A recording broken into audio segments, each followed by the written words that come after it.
Yeah, it's your boy Danny J. Quick, and I'm here with Kyron Silva. And we want to thank you for joining the Four Tales podcast. I want to know what it is Quick is trying to say. We're about to talk some comics and get a little bit controversial. Everything from indie books to movie deal level commercial. With no rehearsals when we converse to coerce you. And then we do the quick takes and try to get to the person. So join us and get your comic book a few more sales once a week wherever you pod. It's Four Tales. Once a week wherever you pod. It's Four Tales.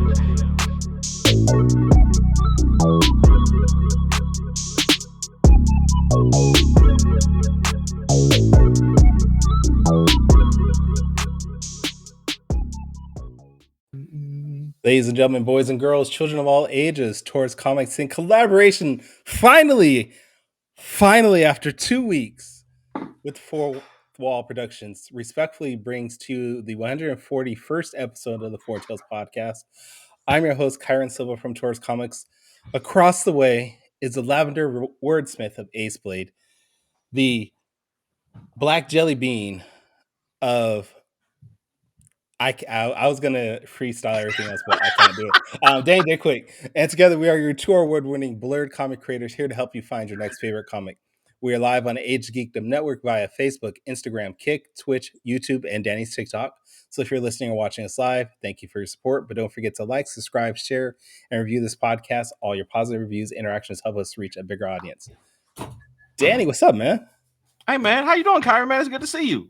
It's good to see you. It's been 2 weeks since we've talked live like this. I was going to say, we talk almost every day. Like, I actually remember like not talking to you for like 3 days in a row, and it didn't feel right. Like it was weird. It's like, dang, what's up with Kyron? Is he okay? Am I okay? Why haven't I spoken to Kyron? Yeah, actually, I've gotten a couple messages this week, or at least the last 3 days, be like, hey, you haven't been posting on social media. You all right? And yeah, I just don't feel like it. It's don't feel like it. Yeah. Just don't feel like it. Just don't feel like doing crap right now. Give me a minute. I'll be back probably next week to talk stuff. I mean, I got to, because we got 24 hours left in my Kickstarter. We've already hit goals, so we're refining there. But if you guys still want to get one of those coloring books, you still can go to the website, look up Taurus Comics coloring book. You'll find it there. But you got 24 hours starting now, so get your pledges in. Yeah, and maybe we can reach that first stretch goal. You literally launched the podcast, launched it at this time 2 weeks ago. Like it was, yeah, you're right. Literally, I was like, you're like, what are you doing? I'm just launching a Kickstarter that nobody knew I was going to do. That was the stupidest thing I've ever done. Congratulations on hitting your goal. But our guest might be able to tell you some better ways that you could have done this Kickstarter, honestly, because I don't think launching a surprise Kickstarter is the best way to do it. But you were successful, so who am I to say? Yeah. All right. Well, we do have the amazing Tyler James from Comixtribe, Comixlaunch, Comics Food, Comics Trucks. I don't know what else he has that's comics, but you know him from all his videos and his ads and his amazing books, and we're glad to have him on the show. It's great to be here, gentlemen. Happy Friday. Happy Friday. It's not Friday when you're an artist that your writer tells you have to ink these pages by the end of the month. I'm just saying. Yeah, the weekend never starts, right? No. I wonder what project you could be talking about. But either way, we're glad to have you. We're definitely going to be picking your brain, but we're going to be talking about your journey mostly. So for anybody who may not know you, Tyler, give us a little background on you, where you're from, and what do you do in comics? Yeah, absolutely. I am the publisher of Comixtribe, and I am the host of the Comixlaunch podcast. Those are probably the two things that I'm best known for. I've been making comics since I was about 12 years old. Been a comic fan since way before that. My mom had conversations with like teachers and things about like, well, what should we do when Tyler realizes he can't actually be a superhero when he grows up. And it's kind of funny coming full circle, because my son informed me just the other day that he will get his superpowers when he's 9 years old. He's 6 right now, going on 7, and then he will become a superhero. He's got a little, but he won't. Yeah, it won't be until he's 9. So again, I may have to deal with that same problem of of breaking the news that not actually going to become a superhero, but doing the next best thing and making superhero comics is kind of how it all ended up working out. So now, did he say what type of superhero he's going to be? It's probably going to be dinosaur-based power set, because he is in a major dino phase right now. Okay, as long as it's not Batman centric, because that'd be bad for you. Very true. Very, very, very true.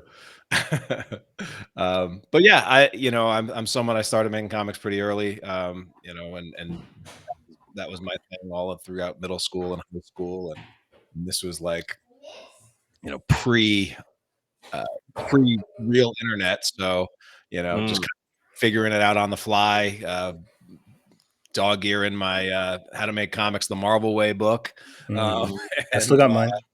Yep, I got a copy over there too. Yeah, and it was kind of it was what I did. And then there was probably a gap of about 5 years with college and then post college and things like that, where I just kind of left it behind, and eventually felt like that creative void. And so in my mid-20s, I kind of discovered the comics internet, forums with creators in there.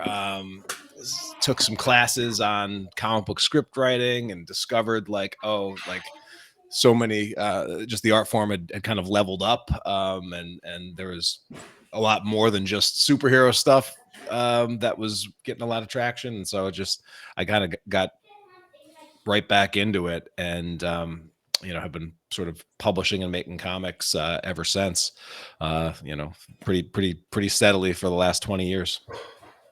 I love it. So so I think I ran into your content with the Kickstarter videos that you make. You've been doing those for a while, but also the sync books I think kind of exploded. I think I saw those pretty early, and I knew your association with them. Is that your biggest project right now, or have you worked on something with more reach than that? Yeah, so it's interesting. The probably the project that has had the biggest reach that I've published is not it's not a comic. It's actually a children's book series called C is for Cthulhu, and it's that was something that kind of on a lark built with a couple of friends of mine, and just the other day we signed a Spanish publication deal, so this is like the 4th foreign language it's going to be in.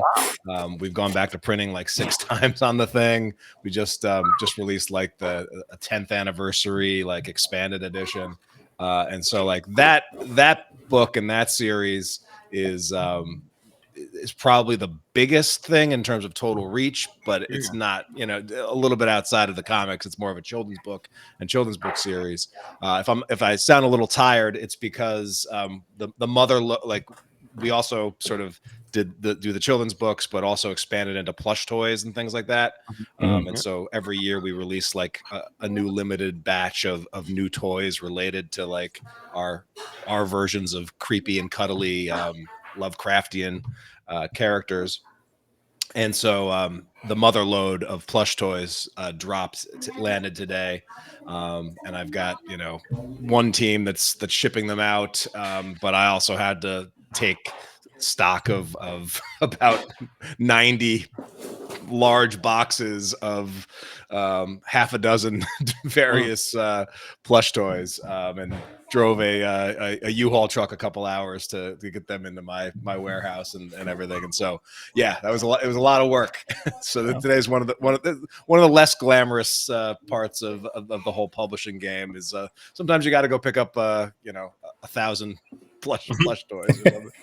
But yeah, in terms of our comics series, Sync is definitely the one that we've sold the most copies of. It's our longest running series. That's John Lees and Alex Cormack. John Lees is the writer. Alex Cormack is the artist. And yeah, we've been publishing that for a while now. And I've been working with John since Comixtribe really just got started. We published his very first book. And I've worked with them on several projects over the years, and Sync is one that really is it sort of hit its groove, and it's kind of it's its own unique thing in that it's crime, it's horror, it's got a little bit of a supernatural element to it, and it just tells a lot of self-contained stories in each issue, but they're all interconnected. It's been fun to see how they become more interconnected over as the series goes on. I love it. And go ahead, Kyron. No, go ahead. You're already in mid-sentence. No, man. I was gonna go back to what we were just talking about. I think me and Kyron had a small debate before he launched his last comic. What do you think is the standard amount of time that you need to start promoting your book before you launch it on Kickstarter? Yeah. So I mean, it's interesting, and there is I guess there is something to say to sort of the surprise drop, right? Beyonce can get away with it, and but I think it also a lot of it will depend on where you're at in your journey, and so for most creators, I got a message from a creator yesterday, and he's like, "Hey, I came across some of your stuff. I don't know why my comic didn't take off. I've got it on Kickstarter, and let me know if you have any tips, right?" And I pull it up, and one of the first things I see is, well, it's been live for 2 days, and he has 0 backers. And when I see that, I'm like, okay, well, you didn't do the very first thing, and that is, I would never launch I would never launch my first Kickstarter without getting at least someone in my world to confirm that, hey, I'm going to be there the second you launch, Right. so that it's sort of the busker putting a few dollars in the pot. Right. Before they start playing, right? Because you want to make sure that there's momentum to it. And so I usually want to see people prepping an audience for their launch at least a month out. But there's a lot of times saying in marketing, the longer your runway, the bigger your takeoff is going to be. Yeah. And so but at the same time, there are some creators, especially if you've been at this for a while, if you've been building equity into your Kickstarter account, you've got a ton of past backers, then a surprise drop that's going to notify hundreds, thousands of people that have supported you in the past. That might be the kind of thing where, hey, it could work. So it's not it's a terrible strategy or anything like that. And then also depending upon what else you have coming down the pipe, sometimes it's just hey, want to get this out because this is just one of a half a dozen things that I'm going to be doing this year. And one of the biggest trends I think we've been seeing in Kickstarter is that a lot of the old assumptions about how many launches would be too many launches for your audience, how many launches would burn out your audience, a lot of those have been sort of thrown out because there are creators that are literally launching every single month now, and sometimes multiple projects in a month. So yeah. And that could be good and that could be bad, especially if you're not able to handle that many projects going on at one time, I would assume.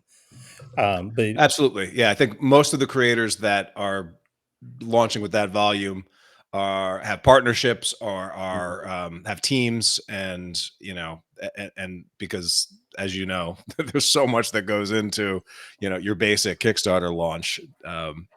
Yeah, it's too much work for for just one person to be juggling too many of those Yeah, things. it Okay. definitely is too So much what I'm work. hearing Tyler saying is that Danny didn't support me enough for my Kickstarter to be good. That's what I'm hearing.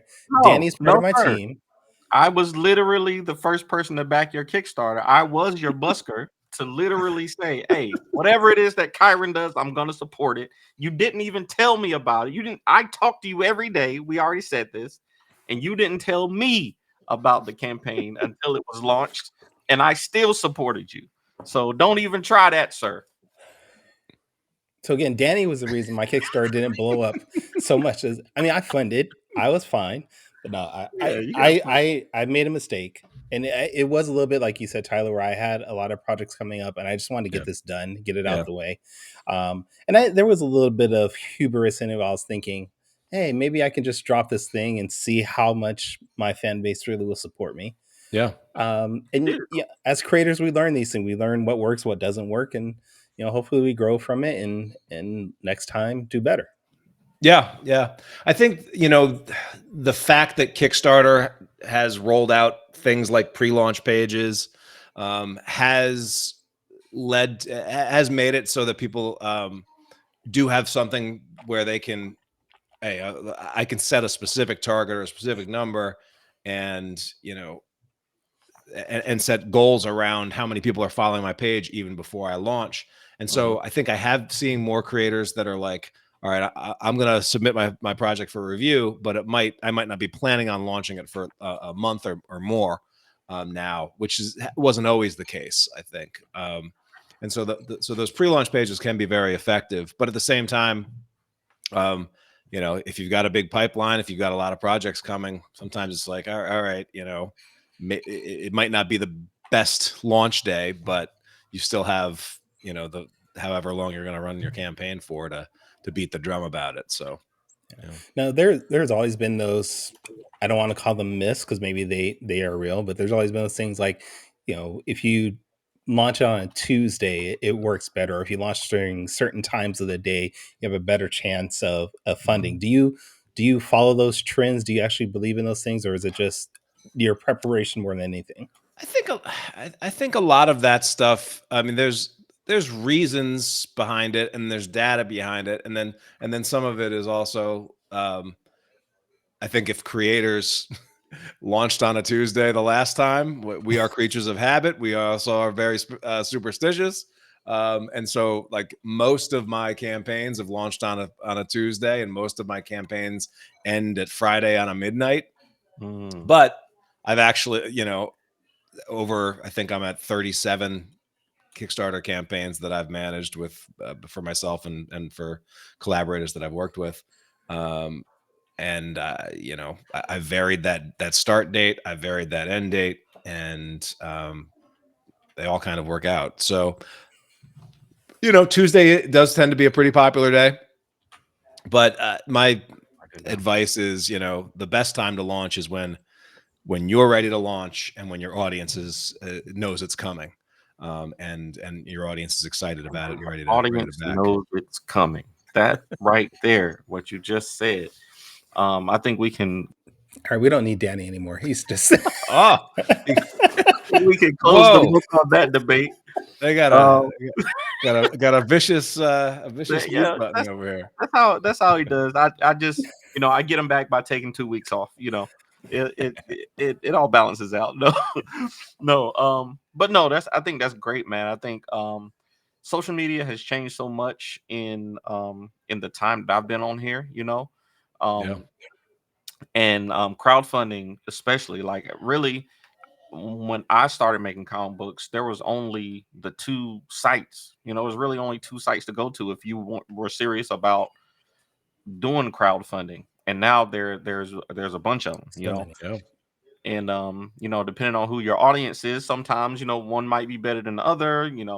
depending on, your methods and how you reach people, one might do better than others. So I think there's a lot of trial and error that goes into especially comic book Kickstarters, because it's a niche thing still.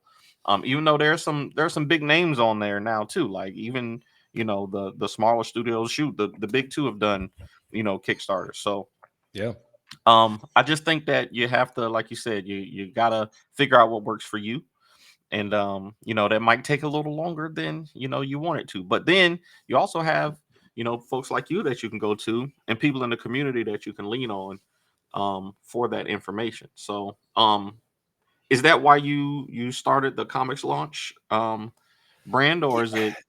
Yeah, I mean, so Comixtribe, one of the things that we tried to do to differentiate Comixtribe at our start was because when I started Comixtribe in 2011, we had no distribution. We'd been making I've been making comics for a while, but like weren't yet into comic book shops, and had only done a couple of conventions. But we were very passionate about like, hey, let's try to make a go at this, but let's also be very transparent about like what we're learning as a small press publisher. And so for about 5 years, myself and editor Stephen Forbes, like we were just putting out a ton of like comic related content on the website in the form of blog and other things. And in 2012, which is about a year after Comixtribe started, launched the first Kickstarter. And the first campaign that I did, had an $8,000 goal, and we ended up raising like 26,000, and that was like a game changer, because if you added up all of the, from all the sales that I'd made for like the previous, since I was 12 years old, selling a comic set of my backpack for $1 a pop, that one Kickstarter kind of blew out the performance of years of doing conventions and other things like that in just one launch, 30 days.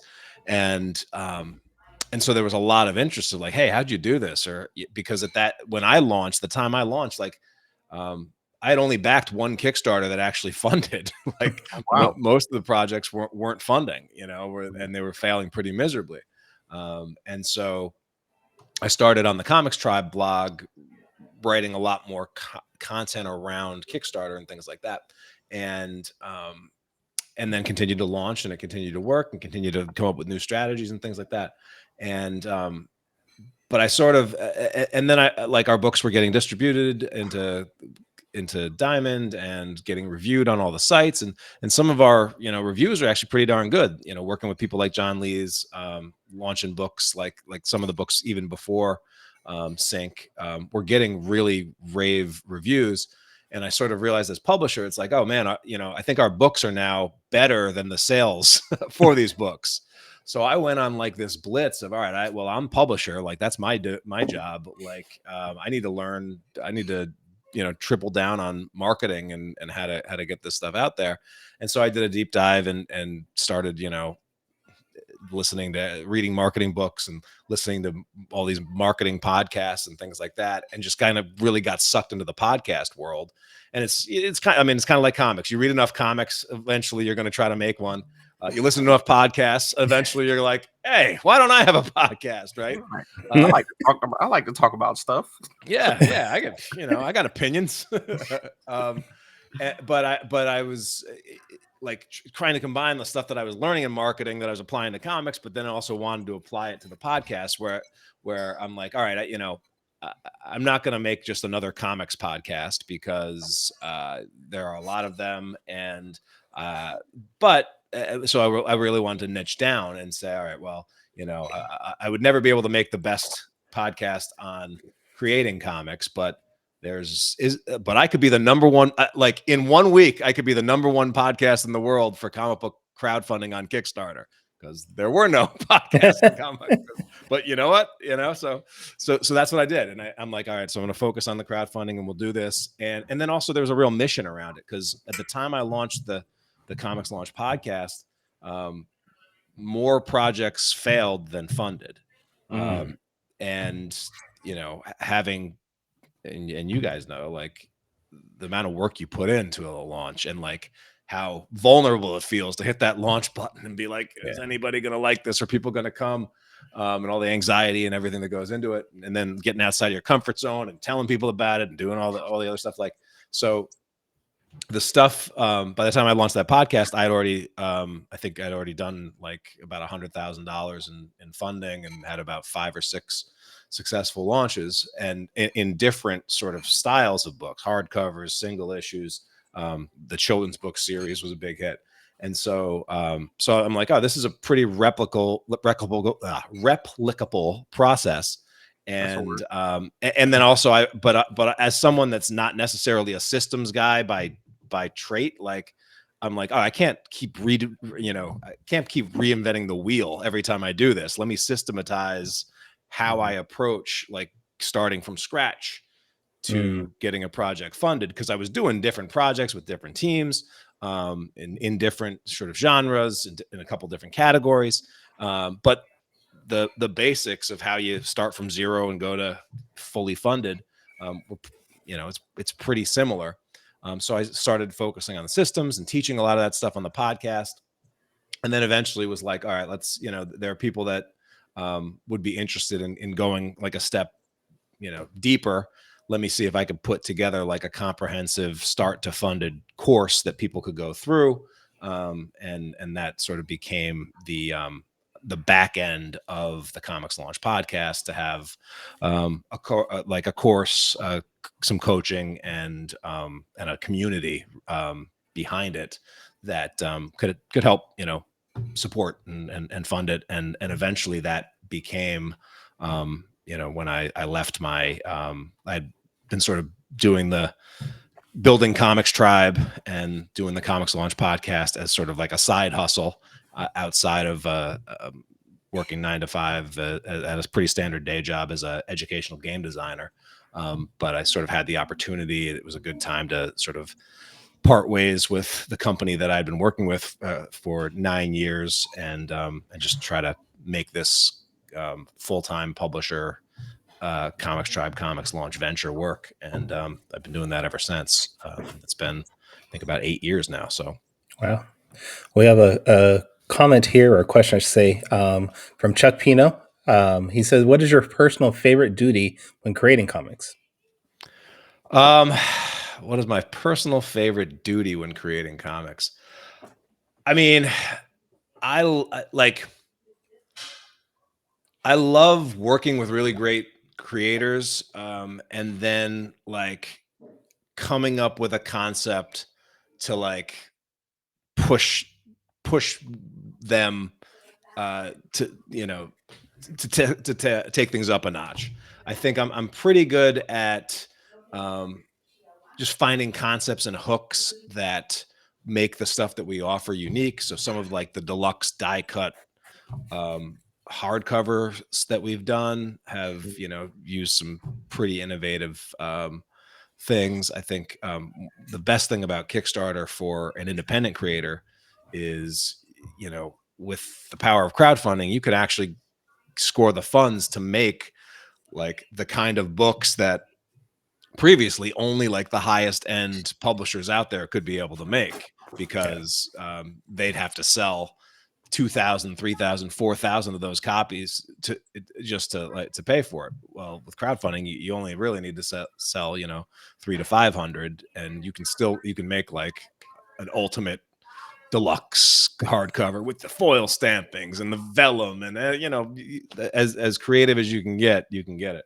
So that's one of the things that I really like doing is just, all right, the story inside is going to be great. What are these variant cover concepts that we can do that people are going to love? And so, with Sync, we've been doing, like, for our Kickstarters, we've been doing these really cool connecting covers. Right behind me here.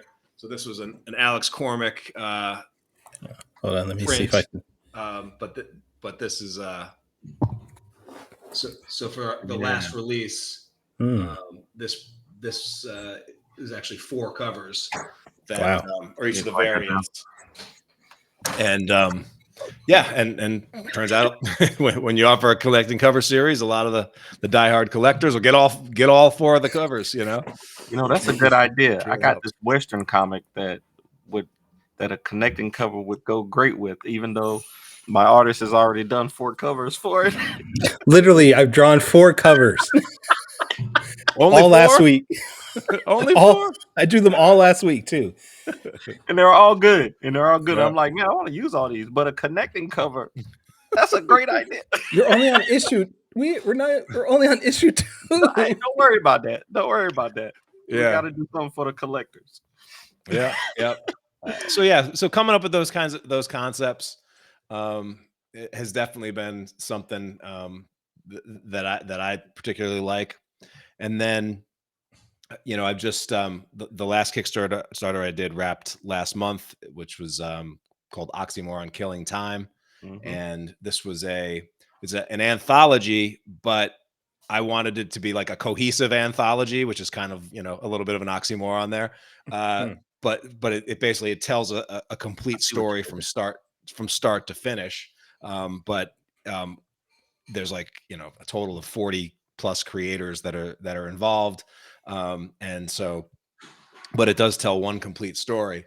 That adds some extra challenges though, and I just did like my 4th proofread this morning, and I caught like one little issue where like something one of the characters says in this particular story, because it was jigsawed here instead of at the beginning, well, it kind of contradicts something, and all of these, because it's an anthology, all the writers didn't have access to reading everybody else's stuff. So just taking a heavy hand with as editor and being able to catch all the stuff so that hey, no contradictions in this thing from start to finish. And so that's one of the things that I've kind of enjoyed puppet mastering this thing to really make it like even though it's an anthology and it's got so many different artists, so many different art styles, a lot of different writers with different voices, I think it's going to read very cohesively, and that's one thing that I like, because I'm hoping people don't treat it like a lot of anthologies where like I'll pick it up, I'll read a couple stories and then put it back and maybe flip around or whatever. To see, I hope people like actually just get sucked into the story, even though it's all these different talents involved. I haven't seen that with anthology. I know the one that I pick up, I usually look for the creative team that I bought the book for. Like if I saw, Travis Gibb, he does a lot of anthologies. If I've seen, something that he put out for, when I get it, I'll look for his, but I might not, go through the whole book, or I'll flip through. So I think that is a good idea. Yeah. And shout out to Travis. Just, I should say, he wrote the after the credits scene that we have. That's another thing that I like to do with our anthologies is like you read the whole thing, it's got an end, you got some back matter, you're looking at pinups, and then at the very end, oh wait a minute, there's one more set of sequential pages, and so there's a 4-page story that sort of are after the credits, and that was Travis on this one. So now you have another Kickstarter. You have another Kickstarter coming up soon for Epic, right?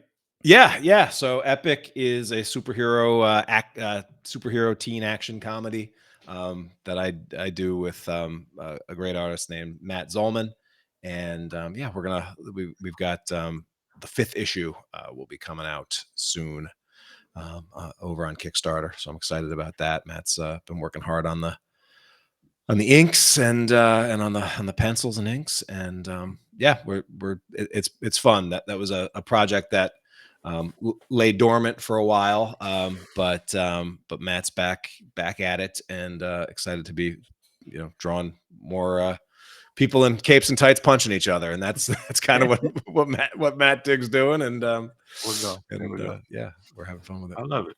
I got a buddy who swears by your podcast. I don't know if you know him, Ro Lamb, the creator of Scarlet Ranger. He swears by your podcast every time we do. Every time we put something out, he sends us something for you. Or I think the last thing that he suggested from you was a digital deluxe tier. And he said that came straight for your podcast. So, I got Ace Blade #9 coming soon. And I'll definitely be going through all of your podcasts for some advice. Now that I've announced it, 2-3 months ahead of time, I can start building that following, and hopefully on that first day, get some backers in there.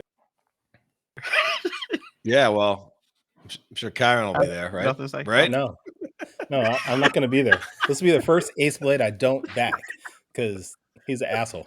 I was just saying, man. We got the guy on the podcast, so we might as well take his advice, right? I just thought about this. You're saying you're about to launch issue 9.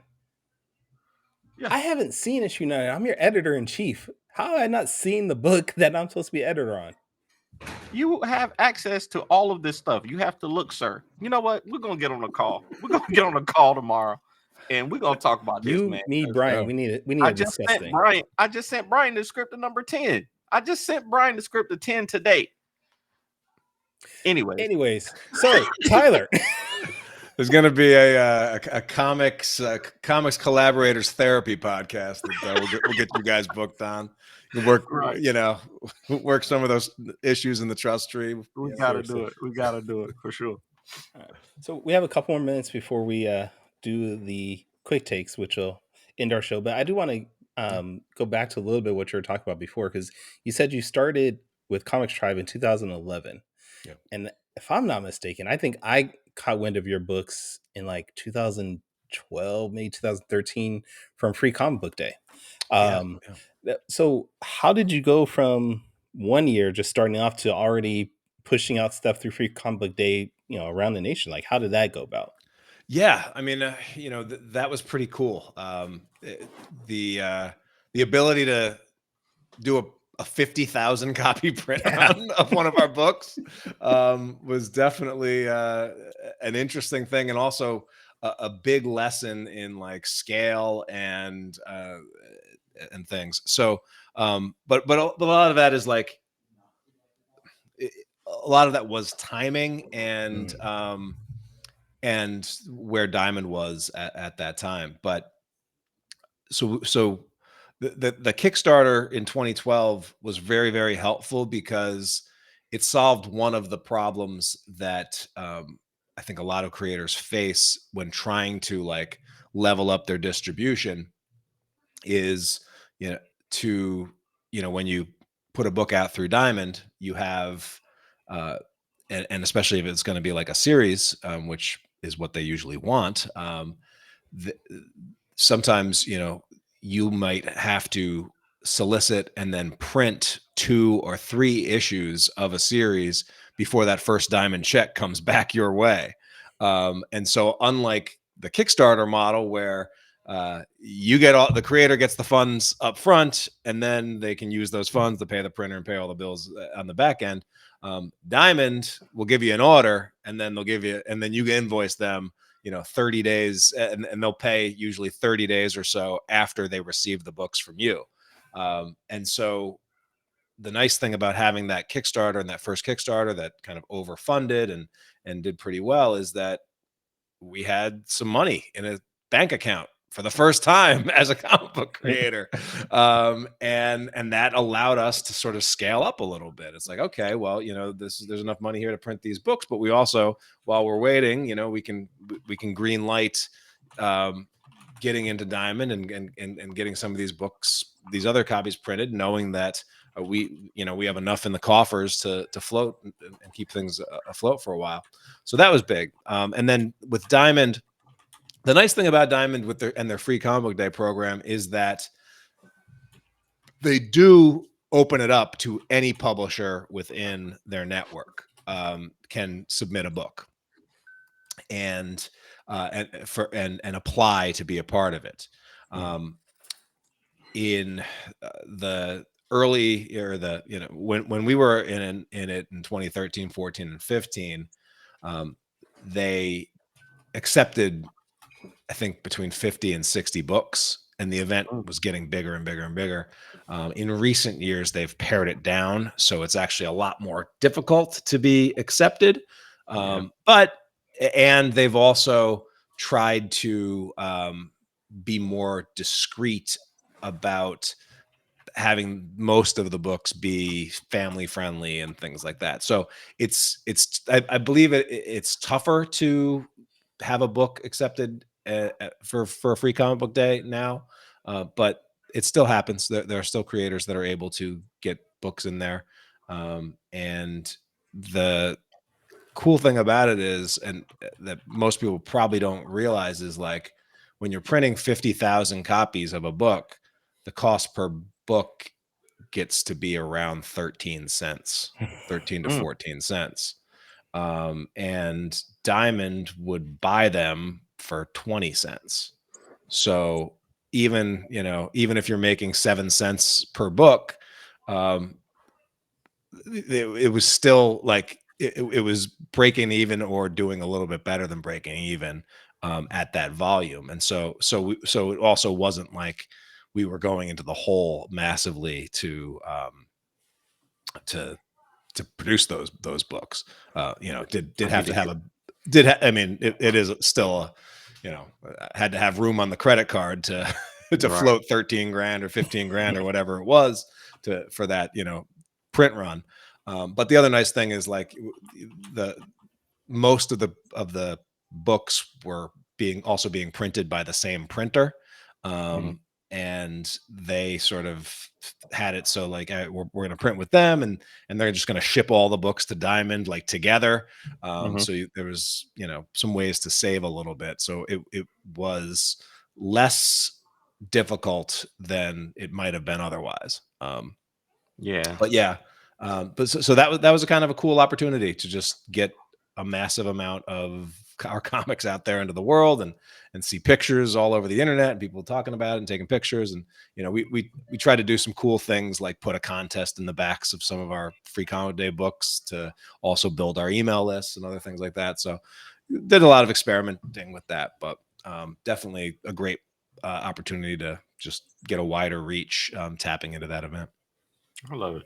I gotta definitely scale to ordering more than 100 comics at a time, because those numbers definitely fall the more the more you can order. So I think that's dope, man. Thanks for coming on the show, man. But before we go, we have to do quick takes, man. We have to do quick takes. All right. It's one of my favorite things, one of my favorite moments of the week. Kyron, I'm ready when you are. All right.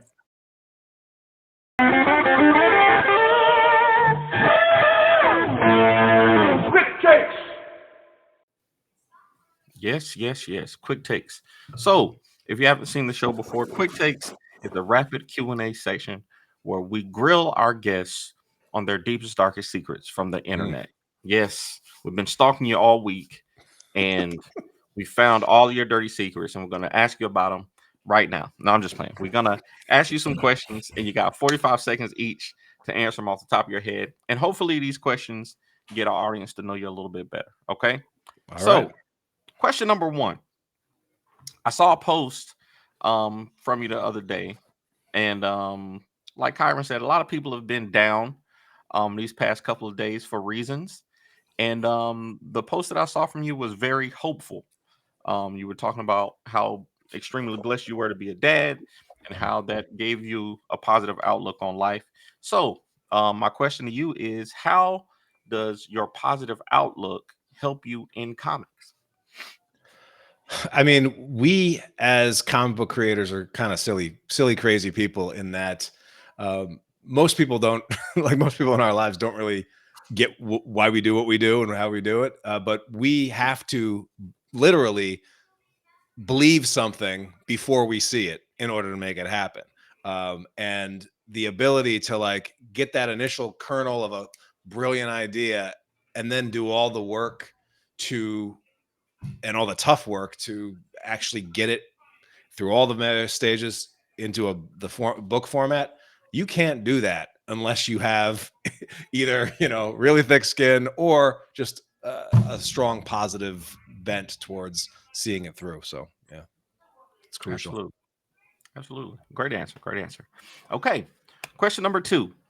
This one's a little different, because I want to ask you this question as a creator of comics and as a consumer of comics. So, as a creator of comics, Do you prefer physical or digital comics? And as a consumer, is that answer the same or is it different? And why?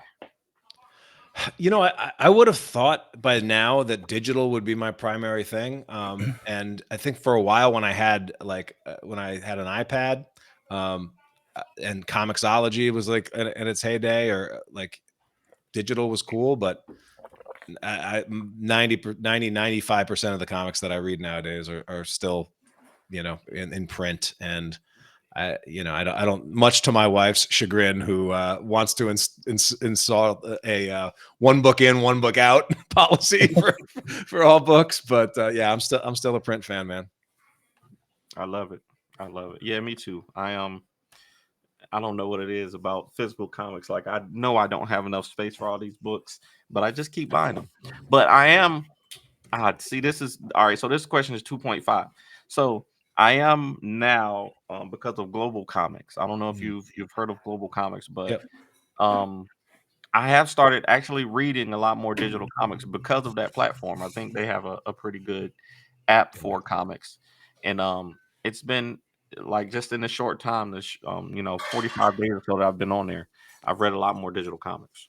Yeah, I mean, I'm such a fan. Like a lot of times I end up waiting for like the oversized compendium editions, the big stuff, like, and the double page spread on that. That's something that digital just still Right. can't get, can't beat. So, but yeah, the convenience is definitely there. That's for sure. Absolutely. Okay, now question three. We did two. We did 1, 2, 2.5. Now question three. So you are probably one of the people who has the most knowledge in crowdfunding. I'm going to ask you this question, and in 45 seconds, I want you to tell me if there's one thing that most indie creators could do that they're missing from crowdfunding. What is it? Or what is the one big miss of crowdfunding for indie creators? I would say underpricing is probably a big thing. And just like, and then the variant cover market on Kickstarter is still popping. And a lot of times, average pledge level is something that I spend a lot of time looking at, and I encourage people to take a look at, because there are some projects that are, might not be getting more backers than you, but are getting a lot more funding for, and a lot of that is variant covers and things that they're offering. So that's something that I would definitely look at. Oh man, okay. See, that's not something I So would have thought. so it's good that Kyron was doing 4 covers last week. It's gonna help him out long run. Gonna help out, especially with these four new connecting covers he's gonna do also. That's right. It doesn't help my arthritis at all, though. No, you'll be all right. Take some ibuprofen, you'll be all right. Okay, so question number 4. And all of these are crowdfunding. Well, we talked about marketing earlier. And my fourth question for you, I know you did. I can't remember which project it was. I think it was. God, I can't remember which project it was that you did before, but you did a billboard for one of your scam Scam back in the day. Yeah. So I'm gonna ask you, if you had $1,000 to spend on digital ads for your crowdfunding, or you had $1,000 to put towards a billboard, which one would you choose and why? I mean, yeah, in today's scenario, it would be digital marketing. Yeah.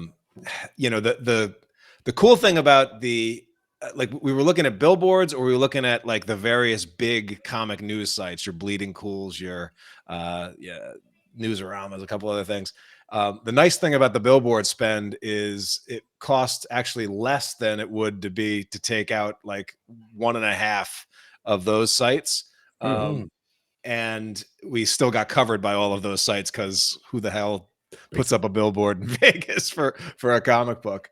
But did it, result in massive, sales or other things like that? And it wasn't, it probably wasn't, it was very hard to measure the results of that. Whereas, if I put $1,000 in digital ads, which I think I did for my last campaign, and it was able to pretty much measure that, hey, we're getting a really strong return on investment here. Then, I just put another 1,000 in, Yeah. Yep. Yeah, that's what I figured. But I've thought about doing a billboard for various reasons. I just want to do one. Like I just think it'd be cool. So, well, one of the cool things that made that billboard even more capable is we reached out to one of the retailers in the space, and we said, hey, we'll put your store logo on this as well. And just all you have to do is buy, an F ton of copies of the book through Diamond, and we'll give you space, because we're advertising our comic, but get it at it, and then we put that logo there. So sometimes finding other partners to go in on something like that is a way to lower the cost a little bit too. Absolutely, great idea. All right, so for the fifth question, we always get our guests to do a top 5 list off the top of their head. I do another show called Top 5 Live every Tuesday, and for that show we just have a random top 5 list that we center the show around. So for your top 5 list, I'm going to ask you specifically for comic books. Okay. What are the top 5 crowdfunding sites from 5 to 1, 5 being the worst, or not the worst, but 5 being least effective, the least effective, and 1 being the most effective of the top 5 crowdfunding sites? Okay. So let me see if I can name 5. All right. So, Kickstarter's number 1. We're gonna that's number 1 with a bullet. Indiegogo is definitely number 2, but probably for certain projects. I would say most projects are going to do best on Kickstarter. After that, I'm going to say BackerKit crowdfunding, because they are just super aggressive at going after big name projects. In terms of comics, they did a Comixtopia event. So they're making some inroads, but not a ton. Crowdfunder would probably be the next one that I would point to, and that one is really big in Canada. There's a lot of Canadian projects that launch there, and there is a decent amount of volume of projects over a crowdfunder. But again, we're still talking about 10% of the number of projects that launch on Kickstarter. And then Zoop would be the one to sort of round it out. And but again, depending upon who you are and what your goals are, the order might change a little bit. So for example, if you were someone that's like, hey, I want to really be hands off and do something high end, Zoop might actually be your number 1. Because they have a concierge level service where they'll actually handle your printing, handle your fulfillment, handle just about everything. They take a bigger chunk, but they're doing stuff that some of those other platforms do. So I do want to give them a shout out in that their crowdfunding platform, but they do offer something that some of those others do not. So awesome. But yeah, that would be it. I don't know. Did I miss any that you guys know about, or that you're? No, I didn't know. I didn't know about Crowdfunder. But I have seen people try to raise funds on GoFundMe for comic books, and I don't get it. It doesn't. I don't think that's the platform for it. But I've seen people try to do that. So, but no, that's a great list. Perfect list. Thanks for doing that, man. Quick takes this week is brought to you by what is it? Gemini Comic Supply. If you go to GeminiComicSupply.com, you get 10% off if you use Ace Blade when you're checking out the promo code AceBlade. I'm away for a week. I'm away for a week and I completely forget what I'm supposed to do. I'm just glad we only have a couple more episodes in this season to go, dude, because you're not going to make it. I'm not going to make it. We got to change the time again. It's Friday night. No, we're not changing that time. No, Tyler, we do appreciate you being on. This has been fun. We apologize for Danny's unprofessionalism, but we want to make sure our fan base, our listeners, follow you and all your projects. So where's the best spot to maybe keep up with you and the work that you're doing? Yeah, I mean, the one place I show up weekly in your earbuds is the Comics Launch podcast. So wherever you listen to podcasts, COMIX launch is where you can get me.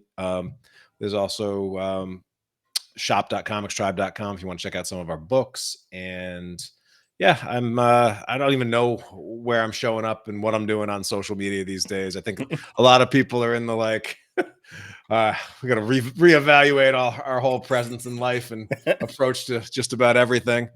But we'll come back stronger. That's my. I'm gonna stick with that optimism that Danny called out, and even if I don't always feel like it, like, as I said in that post, my son is the reason I get up in the morning, literally because he's jumping on us at 6:30 every day. But we got to model. We got to model positivity and model that you keep up the fight, right? Yeah, absolutely. Danny, where can people follow you? Best place to go for me is our website, fourthwallpros.com. And if you want to follow me on social media, it's the AceBlade on all social media platforms. Kyron, where can people find you? You can find me at tauruscomics.com. I am on all social media platforms under the handle at Taurus Comics, which does include X right now still. You can also find me this Monday at the Sacramento History Museum for their first ever Heroic Sketch Fest. I will be there showcasing my books from 11 a.m. to 3 p.m.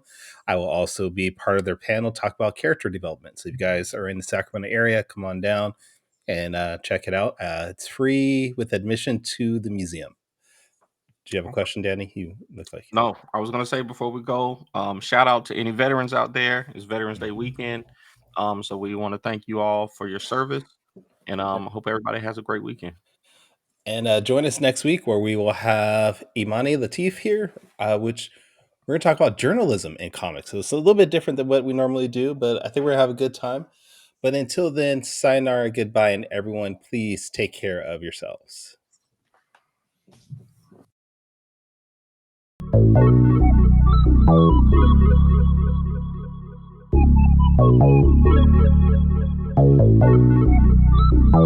want to know what it is Quick is trying to say.